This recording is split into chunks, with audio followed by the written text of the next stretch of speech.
문희정의 외신 브리핑. 네, 밤사이 들어온 국제뉴스 정리해드립니다. 문희정 국제정치평론가 전화 연결돼 있습니다. 평론가님 안녕하세요.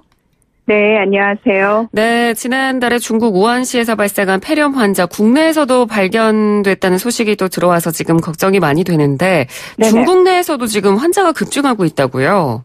네, 먼저 국내에서 발병한 환자 얘기를 잠시 해드리면 이 질병관리본부가 지난 19일 중국 우한에서 인천공항으로 입국한 중국 국적의 여성이 우한 폐렴으로 불리는 신종 코로나 바이러스에 감염된 것으로 확인했다고 어제 발표를 했습니다. 네. 이 현재 격리돼서 치료를 받고 있는데요. 바이러스를 보유하고는 있지만 폐렴 증상은 나타나지 않았고 비교적 안정적인 상태인 것으로 알려져 있습니다. 문제는 중국 내에서 급속히 환자가 증가하고 있다는 사실인데요.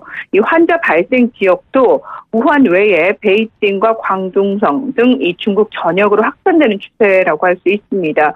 또 감염이 의심되는 사례도 쓰촨성, 윈난성, 산동성 등지에서 7건이 확인이 됐습니다. 시진핑 중국 국가주석은 단호하게 병의 확산 추세를 억제하라고 관계 당국에 긴급 지시를 내리는 등 직접 통제에 나섰고요. 아무래도 저희가 계속해서 얘기를 하고 있지만 춘제를 맞아서 이 중국 내 이동 심각하게 우려가 되고 있는데 문제는 이들이 중국 내만 돌아다닌다는 게 아니거든요.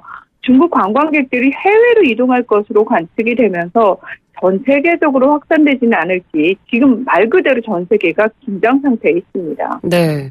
그리고 거기에다가 이번 이 바이러스가 사스보다는 덜 위험하다 이런 이야기를 중국 쪽에서는 계속 강조를 하고 있는데 그렇죠. 지금 이렇게 사망자가 늘어나고 있는 걸 보면 사태가 심상치 않은 것 같아요. 네, 맞습니다. 물론 중국 측에서는 사스 때보다는 지금 정보를 투명하게 공개하고 있기 때문에 이것부터가 좀 달라진 부분이다라고 강조를 하고 있는데요. 네. 중국 국가보건위원회가 오늘 오전 6시 공식 브리핑을 통해서 폐렴에 감염된 환자가 총 224명으로 확진 환자는 217명이다 이렇게 발표를 했습니다.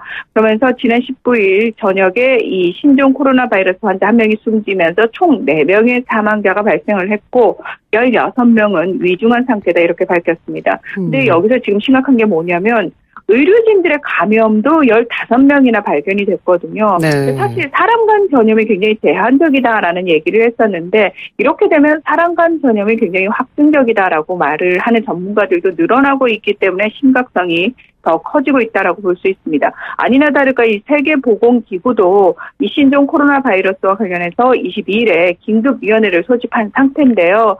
이 국제적인 비상사태를 선포해야 하는지를 놓고 이 상황을 좀 지켜보겠다 이렇게 얘기를 한 상태입니다. 네, 또 게다가 백신까지 지금 없는 상황이기 때문에 일반 국민들의 입장에서는 어찌됐건 최대한 좀 주의를 기울이는 방법 는 현재는 없을 것 같고요.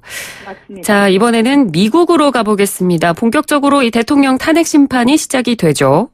네, 그렇습니다. 지난 16일 미국 상원이 이 재판장을 맡는 존 로버츠 대법원장과 배심원 역할을 맡는 상원 의원들이 각각 선서를 하고 또 탄핵소추위원이 낭독한 탄핵소추안을 경청하는 것으로 탄핵 심판을 시작했고요.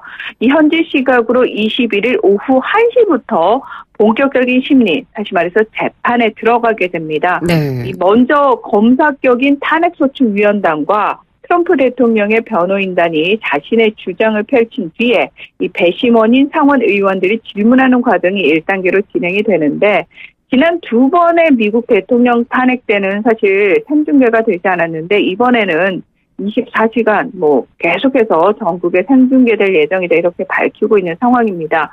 이 트럼프 대통령의 탄핵안 기각을 공언해온 공화당은 다음 달 4일로 예정된 트럼프 대통령의 신년 국정연설 전에 심리 절차를 끝내겠다면서 최단시간에 심리를 진행하겠다 이렇게 벼르고 있는데 반면에 민주당은 상원 심리 때 하원에서 부르지 못한 핵심 증인들의 소환을 주장하면서 대립각을 세우고 있는 상황입니다.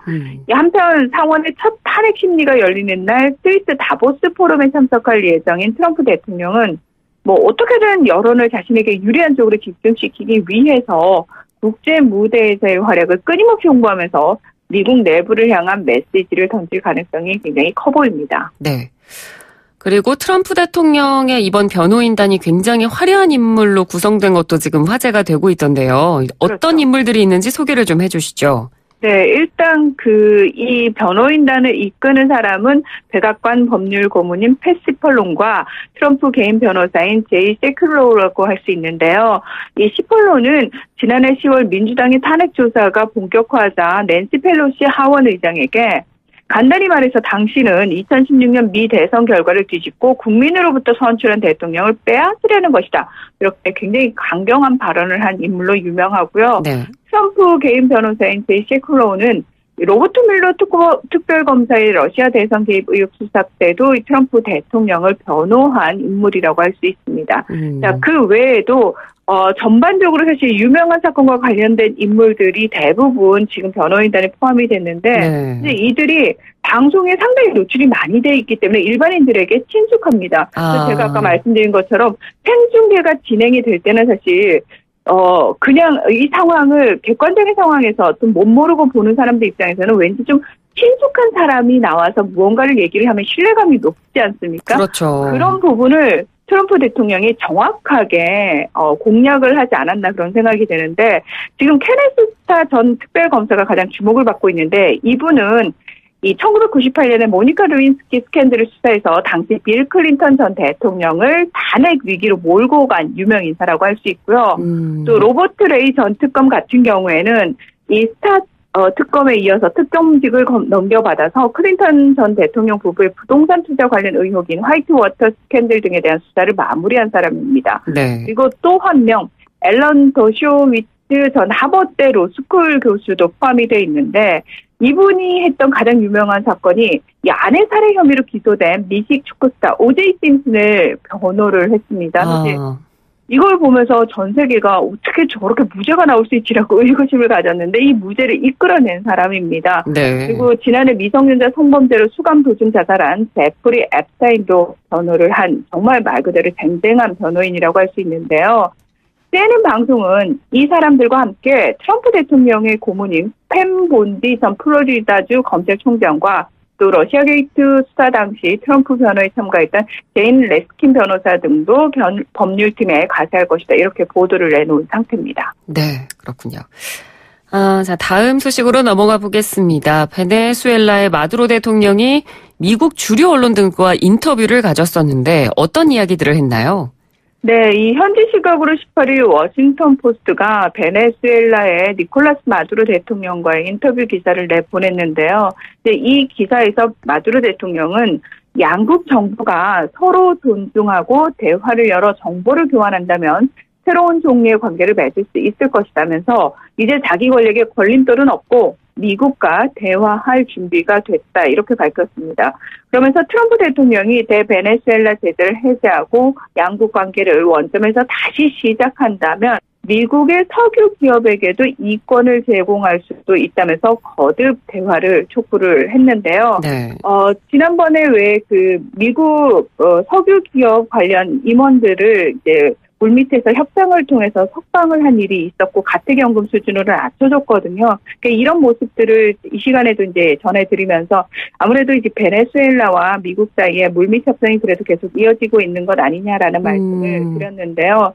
제가 봤을 때는 마두로 대통령이 지금 공식적으로 대화를 요청할 정도면은 스스로 이제 국내에서는 조금 안정감을 찾은 게 아닌가 이렇게 짐작을 할 수 있고요. 네. 자, 한편 지난해 1월 스스로 임시 대통령을 자처했던 후안 과이도 기억하시죠? 네. 지금 마두로 정권이 출국 금지를 지정을 한 상태인데도 불구하고 콜롬비아를 시작으로 해외 순방에 나선 상태입니다. 그래서 20일에는 마이크 폼페이오 미국 국무장관과 회담을 했고요. 또 유럽으로 건너가서 22일에는 스위스 다보스에서 열리는 세계 경제 포럼에도 참석할 예정인 것으로 알려져서 이 자리에서 트럼프 대통령과 회담할지 주목이 되고 있는데 이 부분에 대해서 마두로의 입지가 좁아지고 과이도의 입지가 좀 확장되는 거 아니냐라는 얘기도 나오지만 사실은 원래 서방 국가는 과이도 의장을 임시 대통령으로 인정을 한 거기 때문에 그냥 그 수순이라고 보시면 될 것 같습니다. 예, 알겠습니다. 우리나라도 계속해서 사계절 내내 미세먼지 발생 때문에 굉장히 고통을 받고 있는데 유럽은 공기가 깨끗할 줄 알았거든요. 그런데 그렇죠. 유럽의 발칸반도도 지금 대기오염 문제가 심각한 상황이라고요. 맞습니다. 우리가 떠올리는 유럽은 사실 서유럽 쪽이거든요. 독일이라든지 프랑스 뭐 이런 쪽인데 지금 말씀하신 그 발칸반도가 어디냐면은 그리스라든지 그 보스니아, 불가리아, 세르비아 등 이 유럽의 동남쪽입니다. 네. 근데 이 지역 국가들이 심각한 수준의 대기 오염으로 골머리를 앓고 있다는 얘기가 나온 건데 최근 이 세르비아에서는 두꺼운 스모그가 상공을 덮는 심각한 대기 오염 현상이 연이어 계속되면서 주민들이 호흡곤란 등의 고통을 호소할 정도인데 문제는 정부가 이제 별 대책을 내놓지 않다가 뒤늦게 유치원과 초등학교에 자율적으로 휴원 또는 휴교할 것을 지시를 하면서 굉장히 안일하게 대응하고 있어서 비판의 목소리가 높습니다. 현지 시각으로 17일에는 세르비아 수도 베오그라드시에서 대기오염 대책을 요구하는 시위가 벌어졌고요. 네. 이웃 국가인 보스니아에서도 이 정부에게 적절한 대책을 요구하면서 연일 시위를 이어가고 있는 상황입니다. 그리고 또 그 인근 국가인 북마케도니아라든지 몬테네그로 등도 오염물질을 날려보내는 동남풍이 좀 잦아들면서 대기가 정체된 탓에 예년보다 심각한 대기오염 수준을 보이고 있습니다. 그러니까 이 이유를 좀 따져봤더니 사실은 장작을 태워서 난방하는 집들이 굉장히 많고요. 그리고 화력발전소라든지 자동차들이 내뿜는 유해물질이 날이 갈수록 증가하면서 대기오염 역시 심각해지는 것으로 나타났습니다. 네. 지난해 유엔 환경계획은 대기오염으로 인해 이 서부 발칸 주민의 수명이 1.3년 단축됐다라고 발표를 했고요. 또 2016년에 세계보건기구는 서유럽보다 훨씬 많은 발칸 주민이 대기오염으로 사망한다는 내용의 보고서를 펴내기도 했습니다. 네. 아까도 말씀을 해주셨습니다만, 장작을 태워 난방하는 집들이 유럽에도 있고, 그래서 가정용 난방 때문에 대기오염이 발생하는 것이다라고 저희가 또 일반적으로 좀 알고 있는데요. 그렇죠. 프랑스에서는 카페 야외 테라스에서 하는 난방이 온실가스의 주범으로 지목이 되고 있다고요? 네, 그렇습니다. 우리나라에서도 사실 야외 테이블을 운영하는 카페들의 그 야외 난방기 많이 보셨을 겁니다. 네. 프랑스 하면 사실 대부분의 사람들이 실내보다는 바깥 테이블에 앉아서 음식을 먹고 커피를 마시는 모습이 주로 연상될 정도로 굉장히 좀 대표적인 낭만적인 문화다 이렇게 얘기할 수 있는데 그렇죠. 문제는 겨울철에는 많은 프랑스의 카페들이 야외 테라스에 난방기를 가동하고 있고 이로 인한 환경 문제가 심각하다는 현실인데요. 유럽 녹색당 소속인 자크부토 파리 2 구청장이 뭐라고 얘기를 했냐면 네. 12제곱미터 면적의 테라스에 야외 난방기를 하루 동안 가동하면 스포츠 유틸리티 차량 SUV를 350km 운영하는 것과 같은 양의 온실가스가 나온다라고 얘기를 한 겁니다. 이 프랑스의 환경단체인 메가와트도 음식점 한 곳의 겨울철 야외 난방기의 평균 에너지 소비량이 9가구의 연간 전력 사용량과 맞먹을 능다라고 분석을 하게 되는데 이게 굉장히 엄청나죠. 네. 이 계산법대로라면 75제곱미터 면적에 5개의 가스 난방기를 설치한 카페가 겨울 한 차례 배출하는 이산화탄소량은 13.7톤으로 이게 어느 정도의 양이냐면 승용차 한 대가 지구 3바퀴에 해당하는 4만 킬로미터를 주행한 것과 같습니다. 네. 더 큰 문제는 파리에만 이렇게 야외 난방을 하는 테라스가 12,500개에 달하는 것으로 추정되고 있다는 사실입니다. 네. 우리나라도 야외 난방하는 곳이 곳곳에 보이고 또 프랑스의 이런 모습이 굉장히 낭만적이다라고만 단순하게 생각했는데 또 환경 문제를 고려해야 한다는 걸 오늘 소식을 통해서 또 한번 알게 된 것 같습니다. 오늘 소식 잘 들었습니다. 고맙습니다. 네, 고맙습니다. 네, 지금까지 문희정 국제정치평론가였습니다.